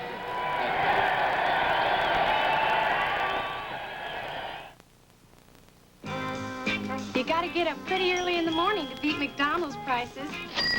Your change, man. That's a real eye-opener. Change? I got change. Beautiful. Wake up to McDonald's good morning prices. Our own Egg McMuffin. It's a breakfast in itself, and all for less than $1. At McDonald's. Your change, sir. We do it all for you. Change? Ladies and gentlemen, sales for the third quarter. 8 hours and 4 minutes. Amazing. 9 hours and 6 minutes. Fantastic. Introducing remarkable new Vicks Sinex long-acting nasal spray. Unlike regular sprays, new Sinex helps unblock stuffy noses and decongest sinus openings up to 10 hours. Tied up. 10 hours, incredible. The game? No, my nasal spray. Sinex long-acting nasal spray, new from Vic. The scene in Metropolitan Stadium as the goalposts go down outside and the winning coach, Bud Grant, inside. Congratulations, Bud. Well, thank you very much, Brent. Feels particularly good because we beat a great football team. I think the Rams are a super team, and we felt that way going in, and we have even that much more respect for them now. Was McClanahan hurt, or did you just make a decision to go more with Miller in this game? No, they've played interchangeably, and we thought we might have to throw the ball a little bit more, and Robert has done a good job in that department, but they're interchangeable. There's not much to choose, and you saw what Sammy Johnson can do late in the game also. How concerned were you, Bud, when the Rams began to take over and momentum seemed to be rolling in their direction? Well, I think you're concerned. That's why this is such a tough business. But, you know, a lot of character on this ball club, as there was in theirs. They could have surrendered early, too, and they didn't. And I didn't think our team was going to either. And we got some big plays at the end that made the difference. But now it's the Super Bowl. You have been there, of course, in the past, but you've been unable to come away with the win. And I've got to believe, deep down in your mind, you want this one coming up. Well, this team found a lot of character late in the season. They've got a new dimension. They've got emotion now, and maybe this is our year. Why do they have emotion all of a sudden, Bud? Well, it's not all of a sudden, but it's maybe been a little dormant. It just came to the surface. A lot of these players felt that we had to have a new dimension, and they came up with emotion, so I'll buy it. All right, congratulations, Bud Grant. Right now, we'll be back with Chuck Foreman as the NFL Today continues on CBS in just a moment.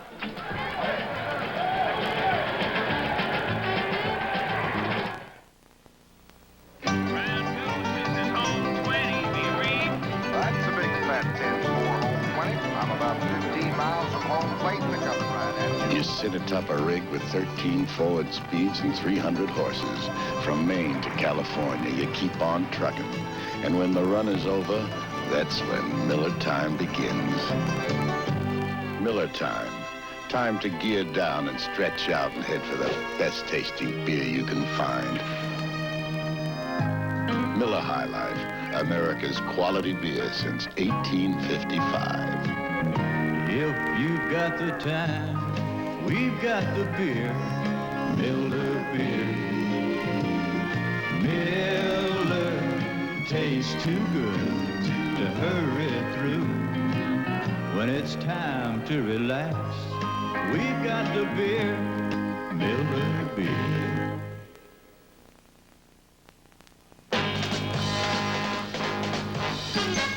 On Saturday, January 8th, the all-new CBS Sports Spectacular premieres, featuring Nadia Comaneci of Romania, winner of 3 gold medals at the Olympics in Montreal, competing for the first time since then in the Chunichi Cup from Japan.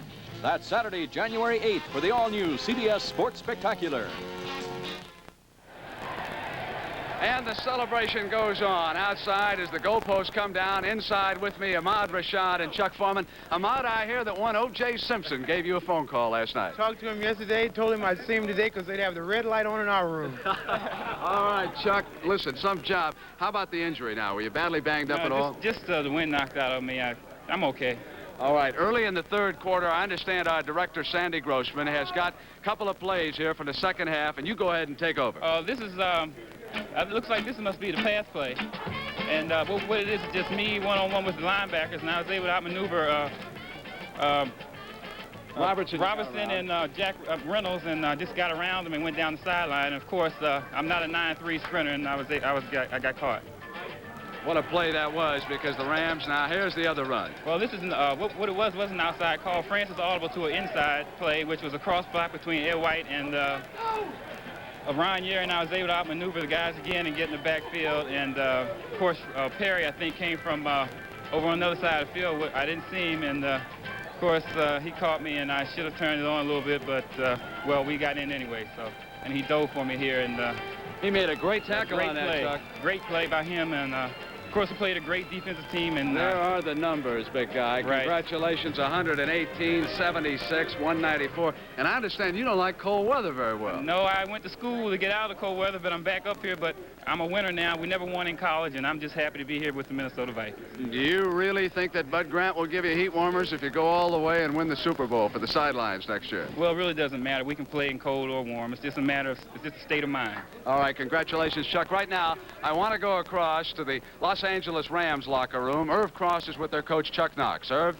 Brent, obviously it's a pretty sad moment here in the Ram locker room. Coach Knox, your club had a great year, obviously. You came in here with every intention of winning this thing, but it got away from you. Well, it certainly did. We kind of took ourselves out of it early.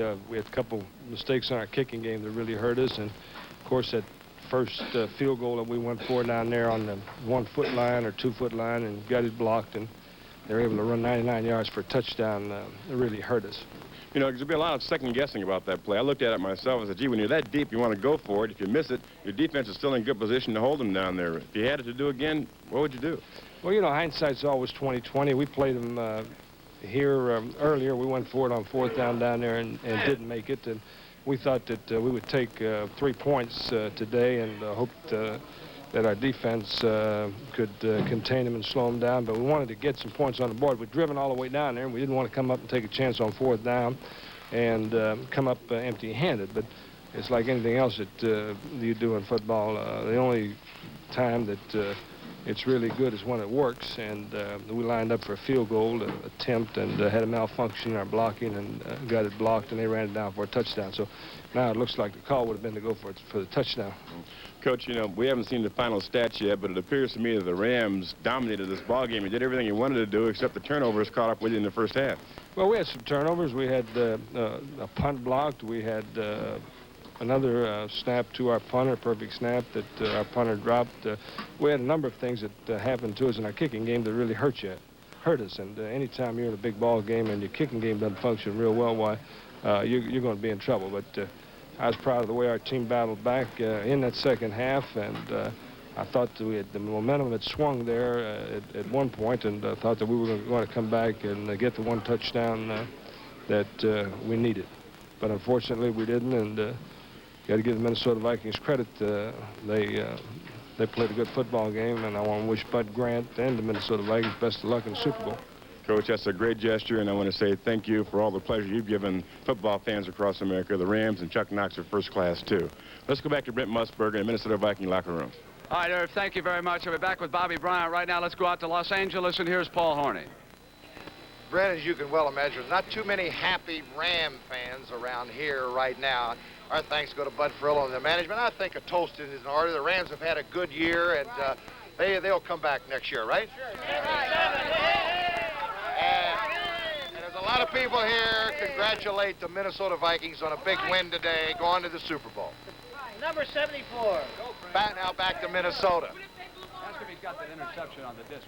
All right, I'm going to be back with this gentleman, Bobby Bryant, in just a moment as the NFL Today continues on CBS.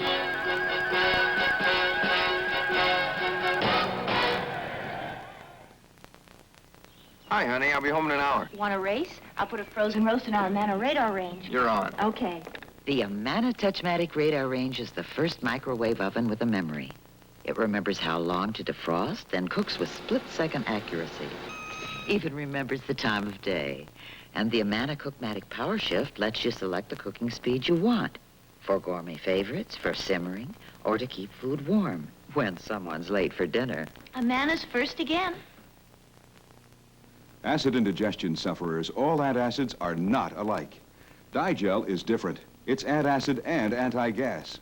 These laboratory mixtures illustrate the misery of acid indigestion complicated by gas. We'll compare a plain antacid to Digel. Watch.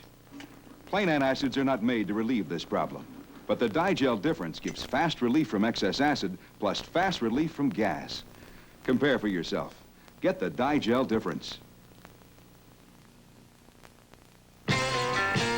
On Sunday, January 2nd at 1 p.m. Eastern, CBS Sports will present NBA action with Julius Erving leading the Philadelphia 76ers against his former team, the New York Nets. That's next Sunday at 1 p.m. Eastern. Mission completed as the goalposts have fallen outside, and I'll tell you, a guy with two of the biggest plays in this game, number 20, Bobby Bryant. Bobby, first let's talk about the blocked field goal in the first half. Well, Brent, Nate Allen did a super job. He came from the right side and blocked it clean. I was coming from the left side. It took one bounce right to me, and I just kept running, and nothing but wide open spaces. I didn't know if I could run that far, but fortunately I did, and it was a great feeling. I don't know if everyone is familiar with your story. The broken arm, missing the preseason, didn't play much at all the first couple of games of the regular season, and then back you come. And now we're in the championship, and it is the fourth quarter. And the Los Angeles Rams have got a chance to pull it out. They want Jesse to go down, and Bobby Bryant is there. Well, Jesse came from the other side. Nate Wright was covering him, and I was covering Harold Jackson on the right side, and they both ran deep patterns down the middle, and I was able to see the ball thrown and get in front of Jesse and catch it. Bobby, any thoughts about the Super Bowl? No, I'm just happy we're going to be there. It doesn't matter if it's Pittsburgh or Oakland, but I'm glad the Vikings are going to be there. Bobby, congratulations, and congratulations to all the members of the Minnesota Vikings, a class organization. Right now, for a few final words, let's go to Jack Whitaker. Thank you, Brent. What we did, I guess, today was relearn some old adages. You never give the Minnesota Vikings a break. You never give them a 10-0 lead. And despite that, the Rams almost overcame that double jeopardy. The Rams, as we all know, are a fine team, a team with deep character. And if not the best defense in professional football, certainly there is none better. They've brought drama back to the punting game, and of course, over the season, they're going to correct that. And one has a very strong feeling that the Rams will be back in the playoffs next year. This Viking team becomes the first team to go to the Super Bowl for the 4th time. And I think it's the best Viking team to go. It's more emotionally alive, it's got more talent, it's got a marvelous blend of youth and experience, and whether or not they can handle Pittsburgh or Oakland, we don't know yet. But it will be the best Viking addition to go to the Super Bowl. Here's Tom Brookshire and Pat Summerall. Thank you very much, Jack. You know, all year long, Thomas, we've been trying to get Phyllis away from Irv and Brent, and now we finally got her. What do you think? Well, it's sort of a sad thing for me. The victors always have the egos that take care of it, and the Vikings will go on and do a great job. I have great empathy for the Rams right now, going back thinking that they didn't quite do it. And it's over, and it's a great football game, and it's a pleasure to be here. It sure is. Phyllis, how about your final Well, I was thoughts? just going to say the weather certainly has been cold here. You two have done a terrific job, but when it's a good game like we saw today, you don't feel the cold at all. You're into the game because you know each team is plugging away. And you know the Tarkington-Foreman team is dynamic, but you two together are out of sight. I want you to know that. My favorites. Are you sorry the season's over? I certainly am. I've had a marvelous time, but we'll see everybody next year. It's been a great year for CBS, the NFL. We all wish you a very Merry Christmas, Happy New Year. Hope everything works out just as good for you as it has for us. So for Phyllis George, Tom Brookshire, Herb Cross, Brent Musburger, Jack Whitaker, this is Pat Summerall saying so long from Bloomington, Minnesota.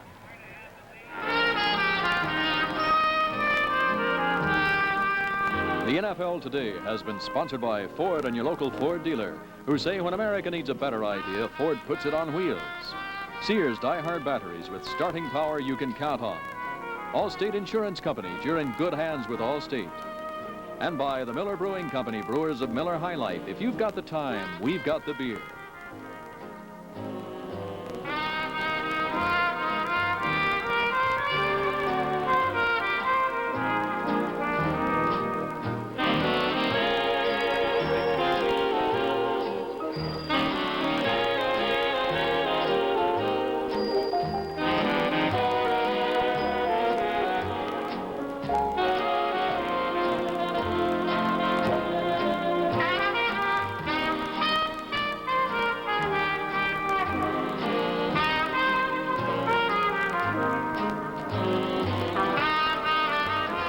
The NFL Today has been a presentation of CBS Sports.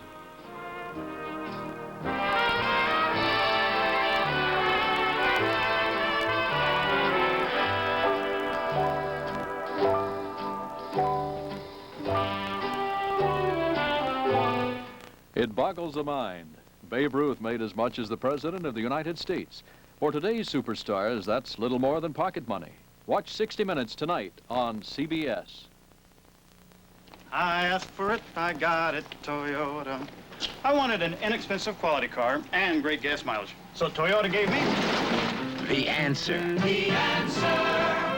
The Answer is one of America's highest EPA-rated gas mileage cars. 49 highway, 36 city. And it's also the lowest priced car from Toyota. High mileage and low price. That's The Answer. The Answer, you got it, Toyota.